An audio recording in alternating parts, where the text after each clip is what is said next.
Hola amigos, bienvenidos a su programa Reflexiones en la Mira. En los programas anteriores he abordado diferentes aspectos que son siempre motivo de reflexión en relación con la vida. Aspectos como la conciencia, como la ética, como la salud, etcétera. Y hoy voy a hablarles sobre algo que es también motivo de reflexión para la especie humana y más recientemente a partir del desarrollo de las sociedades y de la evolución de las civilizaciones. Y tiene que ver con el trabajo. Es uno de los dilemas más importantes que se tiene que eh, dilucidar una persona en algún momento de su vida. Es a qué se va a dedicar, cómo se va a ganar la vida, qué papel va a ocupar en la sociedad. ¿Va a servirse a sí mismo? ¿Va a servir a los demás? ¿Va a trabajar para otros? ¿Va a trabajar para sí mismo? ¿Cuáles son sus motivaciones, no? Cuando el hombre vivía en pequeños grupos, el trabajo, que podríamos definirlo como todas esas actividades necesarias para sobrevivir, estaba vinculado fundamentalmente a la procura de el alimento y de la vivienda. Entonces, el tiempo que el ser humano en etapas más primitivas trabajaba en el sentido de actividad física o intelectual, tenía que ver mucho con esas dos necesidades primarias. La necesidad de cazar y buscar alimento, de apropiarse de los recursos necesarios para sobrevivir y de construir vivienda, surtirse de agua y defenderse de otras especies, ¿no? Bien sea animales o de otros animales humanos, en un momento dado que compitieran por los recursos existentes. O sea que el ser humano, desde que tiene uso de conciencia, que fue el tema de la charla anterior, ha tenido dentro de sus actividades mentales la de tener que pensar en el trabajo. Uno nace, pasa sus primeros años y en algún momento uno empieza a darse cuenta de que uno debe dejar de jugar, dejar de aprender jugando y dedicarse a algo que beneficie a la familia. Y eso lo señalaban los padres. Y en una etapa también primitiva era el sembrar y recoger, en otras palabras, la agricultura. Las familias tenían hijos porque era la fuerza laboral de la familia.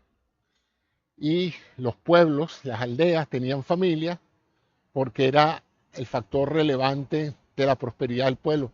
Mientras más manos disponibles hubiese para construir viviendas, para hacer obras públicas, para sembrar y recoger granos, para poder comer y vivir, y eventualmente para organizar una defensa, un pequeño ejército o un gran ejército que pudiera defender a los habitantes de esa aldea de otros grupos humanos o de los animales salvajes, pues esa era básicamente la concepción del trabajo. O sea que típicamente el ser humano en esa época seguía los lineamientos de sus padres para trabajar, trabajaba para la familia. ¿eh? En términos de qué hacer, cuando comienza el proceso de especialización del trabajo, surgen los artesanos, cada uno desarrolla una suerte de destreza, una cierta destreza para hacer algo, algún producto o prestar algún servicio, y esa destreza se intercambiaba con otros miembros de la aldea, y de esa manera pues la aldea se beneficiaba del trabajo de todos. Unos se dedicaban al manejo de los metales, otros eran de la madera, otros eran carpinteros, otros eran cerrajeros, otros trabajaban cultivando y sembrando y recogiendo fruta. Y tarde o temprano se descubre el comercio, la posibilidad de intercambiar bienes con otras aldeas. Y lo que no había en una aldea, pero había en otra, era perfectamente transable por productos y servicios, y de esa manera pues surge un nuevo trabajo, que ya no era la agricultura o la ganadería, la tenencia de animales, la crianza y, y ejecución de animales, sino que ya se podía también contemplar la posibilidad de actuar como un intermediario en la comercialización de esos productos entre una aldea y otra, y surge pues el comercio. Luego comienza la aparición del dinero y de esa manera pues evolucionamos hasta lo que tenemos hoy día, ¿no? Todos que nacemos a veces en un momento dado decimos, bueno, y es que yo tengo que pasar toda mi vida trabajando.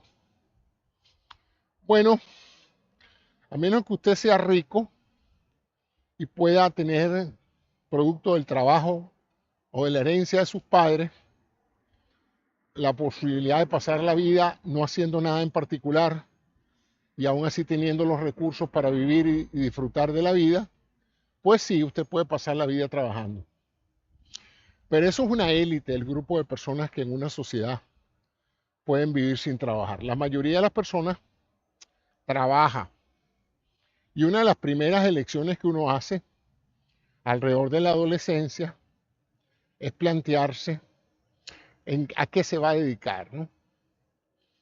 Digamos que hay tres grandes vías por las cuales uno puede seguir, ¿no?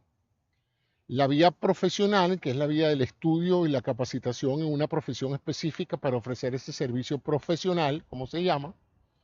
Ahí estarían los abogados, los médicos, los ingenieros, los arquitectos, los odontólogos, todas aquellas personas que de alguna u otra manera aprenden un oficio profesional, una carrera, como se dice. Participan en un proceso educacional donde son acreditados y esas personas pues van tentativamente a pasar la vida trabajando para instituciones que requieren ese tipo de profesionales. En algunos casos ellos se pueden ver estimulados a crear las mismas instituciones y a trabajar para ellos mismos, es decir, el abogado deja de trabajar para un bufete y pone su propio bufete. El abogado deja de trabajar para un hospital y monta su propio hospital o su propia clínica o su propio consultorio. Y así sucesivamente. Luego tenemos las carreras artesanales, porque esta vía profesional toma tiempo, típicamente 5, 6, 7 años formarse para tener una carrera profesional que garantice el ejercicio y el ingreso, bien sea a través de un empleo o bien sea a través de un ejercicio liberal, independiente. Estoy hablándoles un poco de historia antigua, parece mentira, ¿no? Lo que les estoy diciendo. Todavía seguirá teniendo vigencia en algunos aspectos por los próximos años, pero ya vamos a hablar de esto. Precisamente ese es el tema de hoy, así que no se fastidien, que creo que lo que viene es bueno. Las tareas artesanales, bueno, las personas que no están dispuestos a pagar 6, 7, 8, 10 años estudiando para poder empezar a ganar un sueldo, tienden a buscar oficios artesanales o técnicos que les permitan en 1 o 2 años de formación iniciar la prestación de sus servicios y de nuevo el mismo formato, trabajando para alguna empresa que los ofrezca como empleado o empresa emprendiendo pequeños negocios artesanales. Es la persona que se hace carpintero, que se entrena como carpintero, como electricista, como plomero, como especialista en aire acondicionado, como mecánico de turbinas, qué sé yo. Hay una enorme pléyade, una enorme cantidad de vocaciones y de empleos técnicos cuya educación básica no requiere 6, 7 años y que en un momento dado pues permite la incorporación de la persona al mercado de trabajo, ¿no? Así era hasta hace poco. Hasta hace 40, 50 años, ¿no? La tercera avenida estaba disponible también para personas saliendo ya de la educación secundaria, era la vía burocrática. En muchos casos la vía burocrática, sea trabajos del Estado o trabajos de oficinista, como se decía en las empresas privadas, bueno, perfectamente hacían que una persona graduada de secundaria pudiera entrar a una empresa y educarse dentro de la empresa. La misma empresa se encargaba de la formación, empezaba típicamente en ventas o en alguna otra área como almacén, proveeduría, atención al cliente, lo que fuera. Y de esa manera la persona hacía carrera dentro de la empresa. De esa manera podía escalar dentro de la burocracia misma de la empresa y pasar su vida.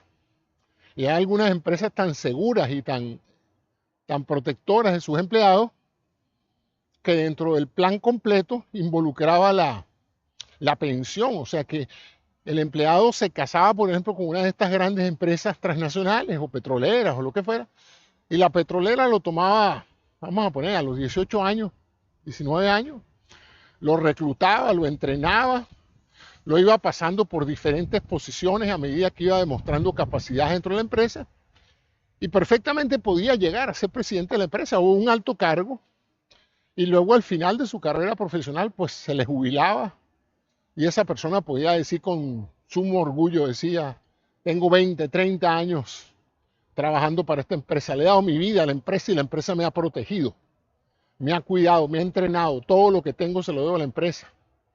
Ella me ayudó con un crédito a comprar mi primera casa y a través de los planes de beneficio he podido crear un hogar y educar a mis hijos. Eso se veía mucho antes. Ahora se ve menos. Hay algunas empresas que todavía son sumamente protectoras de sus empleados.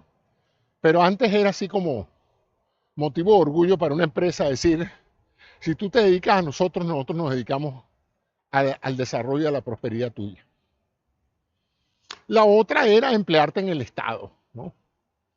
En meterte en la inmensa, hacer lo mismo, pero dedicarte al Estado, a alguna posición dentro del gobierno de tu país, una posición estable, una posición que podía ser lo que se llama un servidor público. En algunos países eso era de bastante estabilidad, en otros no. En otros cambiaba con cada una de las presidencias, la gente traía a su propia gente y las metía, y tú no tenías mucha estabilidad laboral, pero en otros países serios, una vez que tú entrabas y pasabas los filtros de reclutamiento al sistema laboral de la empresa, del Estado, pues tenías una posición bastante buena y la posibilidad también de retirarte al final de tu vida profesional. Si tú entrabas a la policía, pasabas toda la vida en la policía, o bombero, y ibas escalando posiciones. Si entrabas en alguno de los ministerios, pues también trabajabas y podías ganarte la vida. O sea que un muchacho de 18 años, hace 40, 50 años, no tenía otra alternativa al principio realmente, sino decidir a qué se iba a dedicar, y en los primeros años iba a tener que trabajar para otro. O iba a pasar prácticamente unos 5 años estudiando para empezar a buscar trabajo, o invertía unos 2 o 3 años en formación vocacional y empezar a trabajar, o se metía de una u otra manera en la administración pública o en la empresa privada y hacía carrera dentro de estas organizaciones. Lo que les acabo de describir es cómo se formó este país, es cómo se formó Estados Unidos. Estados Unidos es un país de una inmensa clase media consumidora que llegó a tener la clase media más próspera del planeta. A partir de los años 50, después de la Segunda Guerra Mundial, la clase media que se desarrolló fue tal como se las estoy describiendo, ¿no? Y cualquier persona fuera que trabajara para General Electric, para General Motors, o trabajara para una empresa de aire acondicionado, o vendiera automóviles, o trabajara para el gobierno, o trabajara para cualquier otra empresa, tenía su vida asegurada. Tenía un ingreso que le permitía comprar una vivienda, tenía financiamiento accesible, pagaba bastante impuestos, según entiendo, en términos porcentuales, pero la gente, el dinero le daba para todo eso, para pagar los impuestos, para pagar la casa, para financiar el automóvil, para comprar los electrodomésticos, para viajar ocasionalmente durante el año, 1 o 2 semanas de vacaciones. Y una vez que terminaba su ciclo laboral, esas personas se jubilaban. Como esos fueron producto de la inmensa cantidad de soldados y de personas que nacieron entre los años 45 y 55, 10 años, hubo una enorme explosión de crecimiento de nuevas familias. Y eso creó pues toda una generación donde hubo demasiados nacimientos para los que hasta ese momento había visto. Y por eso se llama la generación de los baby boomers. Boomers es como el florecimiento. Y eso fue un florecimiento de bebés. O sea, por todas partes aparecieron bebés. En las calles, la cantidad de mujeres con sus cochecitos llevando niños. Porque piensen por un momento en la enorme movilización que representó la Segunda Guerra Mundial, hombres que dejaron su juventud entre los 18 años que se fueron reclutados en el año 40 y el año 45. Estos jóvenes hombres que entraron, vamos a poner, con 20 años al ejército, llegaron de la guerra con 25 o 26 años.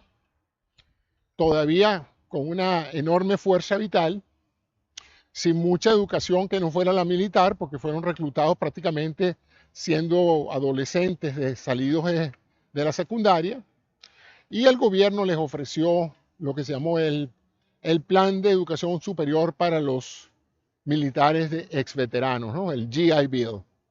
Y esa ley que les dio universidad gratuita a todo el que hubiese servido en el ejército le permitió a millones de personas acceder a la educación superior, formar familia, casarse y tener hijos, ¿no? Y eso pues es la generación que estamos viviendo ahorita, ¿no? Los hijos de esos hijos que ahorita están cumpliendo 50, 60 años y que nacieron entre el año 45 y el año 55, 60. Son lo que hoy llamamos los baby boomers. Y esa generación pues se planteó la decisión de trabajar en la vida, o trabajar durante la vida bajo ese esquema pues, que les acabo de decir.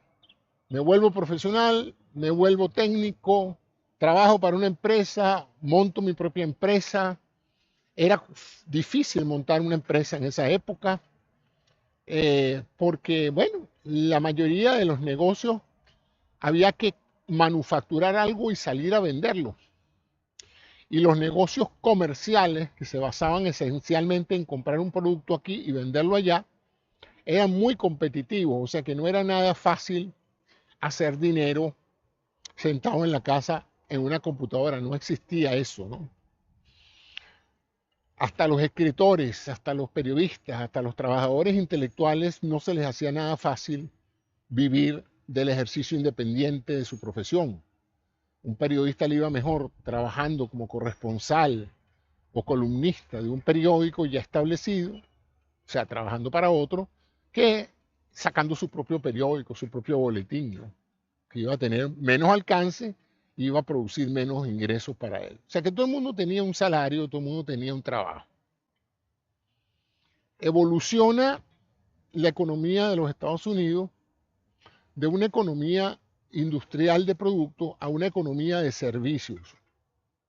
Los empleos de manufactura empiezan a irse a países donde la manufactura era menos costosa, porque la emergencia de esta clase media creó pues una clase media consumidora que ganaba dinero, que podía comprar productos y que exigía que esos productos fueran económicos. Y la única manera de hacerlos económicos era que los hicieran personas que ganaban menos dinero que el promedio. Entonces ya llegó un momento que la prosperidad era tal en los Estados Unidos que pagarle a un empleado norteamericano para que hiciera un juguete, para que hiciera un producto, para cualquier cosa, era muy costoso. Y las empresas decidieron pues buscar otros mercados donde fabricar sus productos y venderlos aquí con grandes ganancias, enormes ganancias. Imagínense si usted hace muñecas y aquí le cuesta hacer una muñeca $10 para venderla en $12, es un margen muy pequeño, pero si usted consigue un país donde usted puede fabricar su muñeca en $2 y venderla en $12, usted tiene una ganancia de $10 por muñeca, o sea, es un negociazo, o sea, que era inevitable que la manufactura de todos estos productos se hiciera en países donde la mano de obra era más económica. y los otros $10 entre el costo de manufactura y el precio de venta al público, eso se iba en ganancias en toda la cadena de comercialización, que era gente que trabajaba aquí en todo lo que es la parte de mercadeo y venta. O sea que la gran cantidad del dinero se quedaba en los Estados Unidos, los $10 de los $12 del precio de la muñeca, y solo $2 se iban al extranjero. Así funcionó y así se construyó entonces una clase media totalmente dependiente, ¿verdad?, de la mano de obra extranjera para producir el producto, y ellos quedaron para comercializarlo, venderlo, distribuirlo y en algunos casos hacerle mantenimiento. ¿Qué pasó? Los empleos industriales disminuyeron, las empresas empezaron a requerir menos cantidad de empleados y empezó a pasar algo que, por ejemplo, las empresas que fabricaban automóviles tenían más empleados de cuello blanco dedicados a la administración, investigación y desarrollo, y administración y publicidad y mercadeo, que los que terminaban haciendo el automóvil. Y finalmente el automóvil en muchas partes los terminaron haciendo afuera, ¿no? Y eso pues dio grandes ganancias a la economía de este país, y eso ha pasado en muchos otros países, pues. Estados Unidos no es el único país que ha decidido ubicar sus plantas de manufactura en países donde la producción es más económica. Muchos países europeos hicieron exactamente lo mismo. Incluso muchas firmas artesanales de productos de lujo, sus fábricas están en China, ¿no? Y ya no, la idea de que unos artesanos ganando un dineral en Ginebra hacen las carteras es poco creíble, ¿no? Lo que sí es creíble es que las hacen muy económicos los chinos y las venden muy caras en el resto del mundo. Y ese diferencial de precios pues se queda en toda la cadena intermedia. Bueno, el asunto es que volvamos al punto de lo que llegamos ahora. Los jóvenes están llegando a los 17, 18 años y se preguntan qué va a ser de nosotros, porque cada día encuentran más difícil saber cómo tomar la decisión de en qué trabajar en el futuro.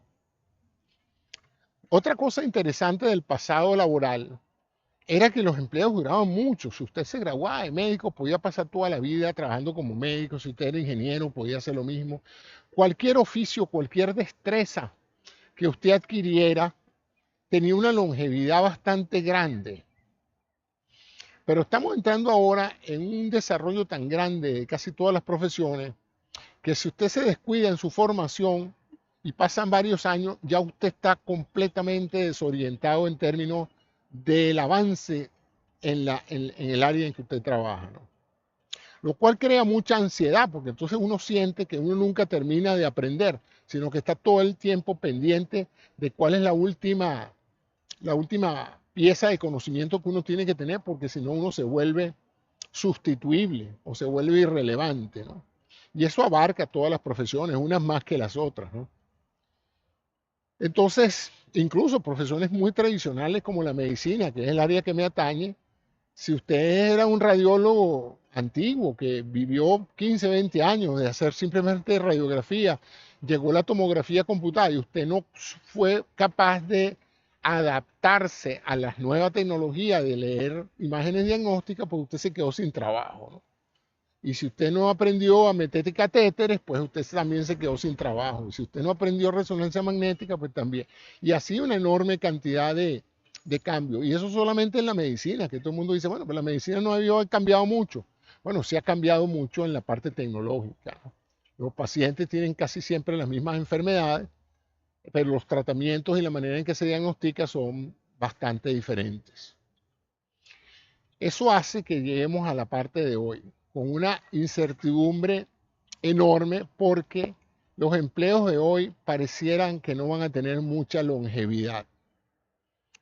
Aún antes de la llegada de la inteligencia artificial, que es ahorita el monstruo que todo el mundo teme, el avance y desarrollo de la inteligencia artificial y cómo va a acabar con muchísimos empleos y va a transformar otros y va a generar otros, las tres cosas juntas, es el hecho de que la inteligencia, antes de la inteligencia artificial, ya había una enorme cantidad de empresas eliminando trabajos para hacer lo que llamaban el outsourcing, ¿no? Buscar organizaciones más pequeñas, más eficientes, que hicieran el trabajo que antes hacían una enorme cantidad de departamentos dentro de la misma empresa. Entonces hubo empresas que ya eliminaron, por ejemplo, el departamento de contabilidad. Entonces, todo ese poco de personas que trabajaban en la contabilidad, recepción de facturaciones, cobranza, cuentas por cobrar, cuentas por pagar, y todo eso se le delegó a una empresa contratista y la empresa redujo su personal. Sobre todo en áreas donde uno no necesitaba ciertos elementos de la empresa en forma constante. Y eso empezó también a reducir el tamaño de las corporaciones y hacer que las corporaciones cambiaran su paradigma y dijeran, ¿sabes qué?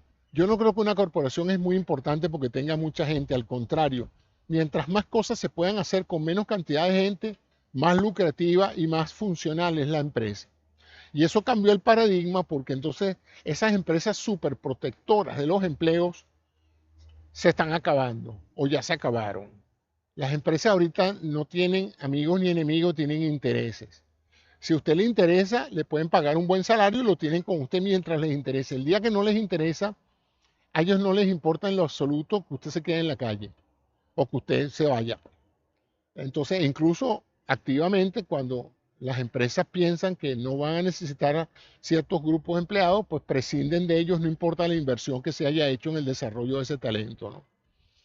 Y como ese talento muchas veces se puede adquirir en otras partes del mundo mucho más económico, pues ahorita también no solamente ha habido un éxodo de empleos de manufactura, sino un éxodo de empleos de servicios. Es decir, esos empleados antes que no fabricaban nada, pero que atendían al público, hoy los están atendiendo desde la India, a un costo muchísimo más económico para la empresa que tener un empleado aquí en Wisconsin atendiendo el teléfono. Entonces, ha habido una transformación en la visión de la economía que ha hecho más perecedero cualquier empleo.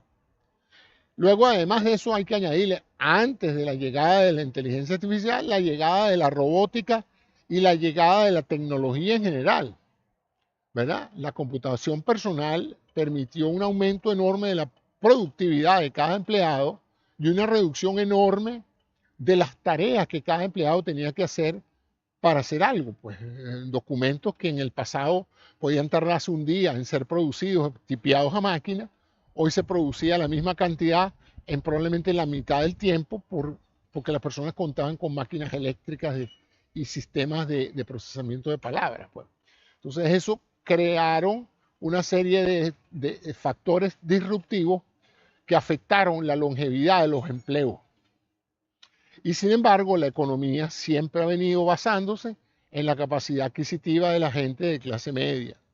Si la gente de clase media no tiene un salario regular que le permita comprar una vivienda, comprar un automóvil, embarcarse en deudas a corto plazo para la compra de electrodomésticos y que reserve algo de dinero para la parte de entretenimiento y salud mental, viajar, disfrutar de la vida, si no hay ese gasto discrecional, que es como se llama, pues la sociedad empieza a sentir el peso de que la calidad de vida empieza a deteriorarse.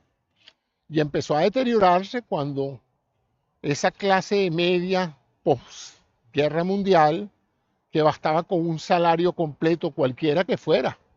Por ejemplo, si usted trabajaba como cartero, con un salario de cartero, usted podía vivir decorosamente.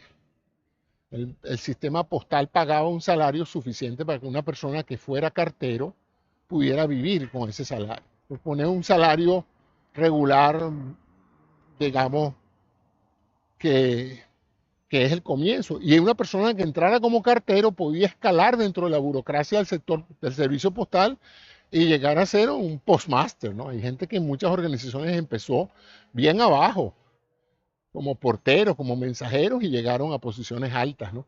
Y eso fue a través de la promoción interna. Bueno, eso en la nueva corporación, eso se acabó. Hay una suerte de meritocracia bizarra donde en un momento dado se trae una persona de otra empresa y se pasa por encima de gente que tiene 5 o 10 años en la empresa esperando el cargo, ¿no? Entonces, eso ha creado una ruptura del contrato de confianza entre los empleadores y los empleados. En el pasado los empleadores decían, yo te pago, yo te protejo, yo te cuido, te doy seguro, te planteo un buen plan de pensión y tú me entregas tu vida laboral. ¿Eh? Y el empleado aceptaba esos términos y tenía fidelidad a la empresa. Hoy por hoy no. Hoy por hoy el empleado está actuando igual que los empleadores. Se va para la empresa que le paga un poco más y le ofrece algo mejor beneficio, sin mayor lealtad alguna, ¿no? Lo que le interesa es su bienestar personal individual. Y lo mismo hacen las empresas, pues. Si no me interesa ahorita o no me resulta beneficioso y yo quiero un aumento de sueldo para los ejecutivos, pues reduzco la planta de personal en un cierto porcentaje y eso así salen los bonos de la parte directiva. Se ve todos los días. Yo no estoy ni criticando, solamente estoy describiendo lo que veo y lo que escucho todos los días de empresas que reducen personal porque no hay suficiente dinero, pero los directivos se dan unos bonos especiales de productividad. Entonces ustedes ven esas contradicciones asombrosas, ¿no? Bueno, entonces la disyuntiva hoy es la siguiente, que ha empezado a saturarse el mercado de oferta de trabajos profesionales. Con todos estos cambios a nivel profesional, ahora lo que en un momento dado fue casi una garantía de un buen empleo, de un buen salario, ejerciendo la profesión que estudiaste, ha pasado a ser algo no necesariamente verdadero. O sea, vemos miles de jóvenes graduados universitarios que no consiguen trabajo en múltiples áreas, lo cual demuestra dos cosas, o que los empleos no existen o que hay mucha competencia, o hay mucha gente graduándose en ese campo y por lo tanto hay una mayor oferta de candidatos que los cargos disponibles, o no es que estén graduándose más, simplemente los cargos han sido poco a poco eliminados y ya entonces las personas que están buscando ese tipo de cargos se encuentran en tremenda dificultad de ganarse la vida con la profesión que escogieron. Por otro lado, la tendencia de los jóvenes a considerar que van a vivir mejor con niveles profesionales y educación de alto nivel está siendo, como dije, chocada por esa realidad y entonces hay mucha gente que está viendo que si hubiesen dedicado a aprender electricidad, carpintería, plomería o cualquier otra área técnica de baja inversión educativa al principio y de mucha experiencia práctica al final, hubiera terminado siendo una mejor inversión de tiempo y recursos. O sea que hoy tenemos, pues, de repente, personas que trabajando como técnico de aire acondicionado pueden perfectamente tener mejores ingresos y mejor calidad de vida que una persona que está dedicada o que estudió muchos años psicología o marketing o qué sé yo, periodismo, arquitectura. Uno ve arquitectos, no están trabajando en arquitectura, están vendiendo pólizas de seguro. Entonces, para vender pólizas de seguro, tú no tenías por qué graduarte de arquitecto. Pero esa ha sido la realidad, lo cual está creando una suerte de desconfianza en los jóvenes de muchos países de cuestionarse el valor de la educación superior. Realmente es tan necesario para vivir, porque al fin y al cabo hay gente que ve la educación como una cuestión de orgullo profesional. Caramba, me gradué de doctor, tengo un PhD, soy una persona educada, saqué las mejores notas en la universidad. Sí, pero en una sociedad de consumo, si tú no tienes dinero que respalde esa posición que tienes, es como que si no valieran la pena. En cambio, si tú eres una persona que, qué sé yo, te dedicas al reggaetón, o te dedicas a cualquier otra área técnica o creativa, puedes no haber estudiado nunca en tu vida, ni siquiera música. Y puede ser una revelación y puedes ganar mucho dinero, ¿no? A todas estas ha aparecido el fenómeno de las redes sociales, la computación, el internet y ahora más recientemente la inteligencia artificial, que parecería habilitar a mucha gente para hacer cualquier trabajo si sabes hacerle la pregunta o si sabes hacerle la solicitud adecuada a ChatGPT o a cualquier otro de los modelos, sea Genesis o sea cualquier otro, Cloud, lo que sea. Lo cierto es que hay mucha gente ya que se está planteando su vida laboral y sus ingresos, no sobre la base de un empleo, no sobre la base de una carrera profesional, no sobre la base ni siquiera de una profesión como tal, sino de lo que llaman la economía de los gigs, la economía de la oportunidad. Dime qué trabajo necesitas que haga, yo te lo hago, tú me pagas y listo, ¿no? Y sobre esa base, pues, hay muchas personas que están o posponiendo o olvidándose de la educación tradicional y decidiendo que ellos, la manera de ganar dinero es hacer videos en YouTube, algo así como lo que hago yo. Lo que pasa es que yo estoy en otra liga, yo estoy de los que ya trabajamos en el área profesional y estoy ahorita en YouTube básicamente por distracción y por un sentimiento de compartir con ustedes las cosas que pienso. Pero de repente, si yo tuviera 18 años, estaría haciendo lo mismo, pero ya con intención de vivir de YouTube, de ganarme la vida con YouTube, de producir contenido, de ser un influencer. Entonces se ha creado la generación de los influencers. Y aunque no es muy seguro que la mayoría de las personas que se dedican a ser influencers van a vivir de esto, de hecho, lo más probable es que una minoría sea la que se beneficia de tener ingresos suficientes para vivir influenciando a otras personas para que compren, pero en la realidad hay tanta gente ganando dinero haciendo videitos en TikTok, en Instagram, etcétera, que uno se pregunta a veces si realmente se justifica ir a la universidad. Porque si tú me dices a mí que ir a la universidad también se va a traducir en un empleo que te permita vivir de eso, pues también a veces se muestra complicado. Es una ecuación difícil porque las estadísticas no están claras, pero para el joven adolescente que se plantea estudiar muchos años para darse cuenta de que después no hay un empleo para él al final de su carrera educativa, puede ser sumamente tentador comprarse una máquina de $500, abrir un canal de, abrir un canal de YouTube y empezar a hablar tonterías o eventualmente hacerle propaganda a las cámaras de fotografía o hablar de cualquier cosa, o si tiene algún talento, hablar de sus talentos y darse cuenta pues de que puede ganarse la vida y tener una vida satisfactoria con un empleo, porque es un empleo, es una ocupación, es un trabajo hacer estos videos. Es más, uno lo está viendo en una enorme cantidad de profesionales, médicos, físicos, arquitectos, astrofísicos. Hay una enorme cantidad de abogados, personas que uno dice, bueno, pero este abogado como que si no tiene caso, porque su negocio pareciera ser los videos que tiene en su canal de YouTube. Sí, pero es que como abogado él probablemente nunca tuvo la influencia que tiene ahorita como youtuber, ¿no?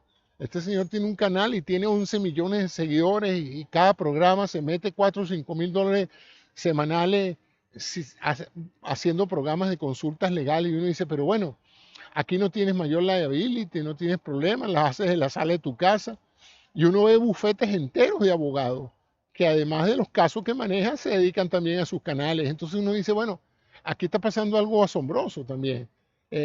Periodistas que antes trabajaban para cadenas de televisión, para cadenas de canales de televisión, etcétera, ahora también están dedicándose a la economía de la influencia, teniendo su propio canal, haciendo su propio trabajo, entrevistando a sus propias personas. How are you?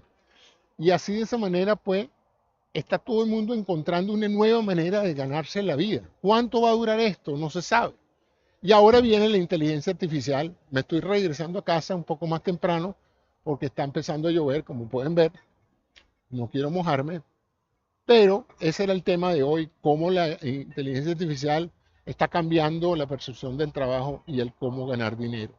Y ese es el tema del mañana. Mañana entonces voy a continuar con lo que no terminé de decir hoy, hablando sobre la importancia de la inteligencia artificial en este nuevo panorama laboral donde tenemos que trabajar, ganarnos la vida, vender cosas, comprar cosas y pareciera que la inteligencia artificial va a tener un rol decisivo en la manera en que nosotros hagamos todas esas cosas. Muchas gracias por su atención, hasta mañana y suscríbase y envíe este programa a sus amigos y a todas aquellas personas a quienes ustedes le tengan rabia. Bueno, ese es un chiste malo, pero bueno, a lo mismo. Un saludo cordial y buenas noches. Stop recording. Stop recording.